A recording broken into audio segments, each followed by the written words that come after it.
जय हिंदू राष्ट्र, जय श्रीराम. आपण हिंदू राष्ट्र करत राहिलो आणि MIMचे 126 सीट्स महाराष्ट्रात आले. म्हणजे ही खूप लाजिरवाणी गोष्ट आहे. मला ह्या टॉपिकवर बोलायचंही नव्हतं आणि मी कधी पॉलिटिकल गोष्टींवर बोलतही नाही, पण 126 सीट्स हेही महाराष्ट्रात आले.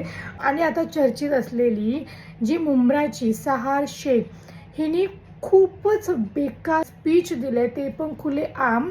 बिल्डिंग आ जाए, मॉल आ जाए तो मुंब्रा का डेवलपमेंट होगा.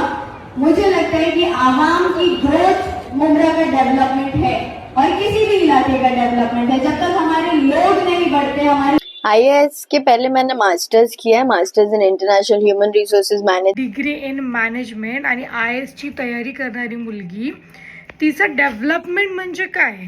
तिचं डेव्हलपमेंट म्हणजे तिचं कम्युनिटी पुढे नेणं, कम्युनिटीची ग्रोथ, पॉप्युलेशन.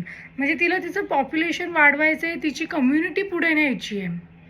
आणि आपल्याला हे एकदम नीट कळतंय की ती असं का बोलतीये, एवढे खुलेआम का बोलते तेही माहिती आहे. पण आपल्याला काय करायचं आहे? आपल्याला सेक्युलर राहायचं आहे. आपल्याला कुणाचा काही फरक पडत नाही. आपल्याला आपल्याच हिंदू लोकांचा पाय खाली खेचायचा आहे.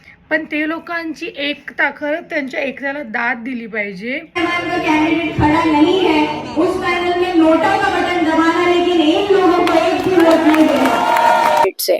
तो अगर मैं मेरा पैनल छोड़ के दूसरे पैनल्स में प्रचार करके आती ना, तो पूरे मुंब्रा से MIM आता अल्हम्दुलिल्लाह.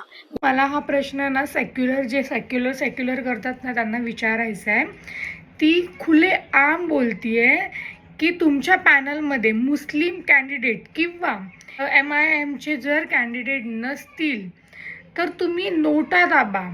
तुम्हाला कळतंय का ती असं का बोलतीये? आपण हिंदू असून आपण एकत्र नाही आहेत, आपण वीक आहोत म्हणून ती आपल्याला डायरेक्ट ओपन चॅलेंज देते की ये लोग को हम लोग खद्देड़ से निकाल देंगे यहाँ से.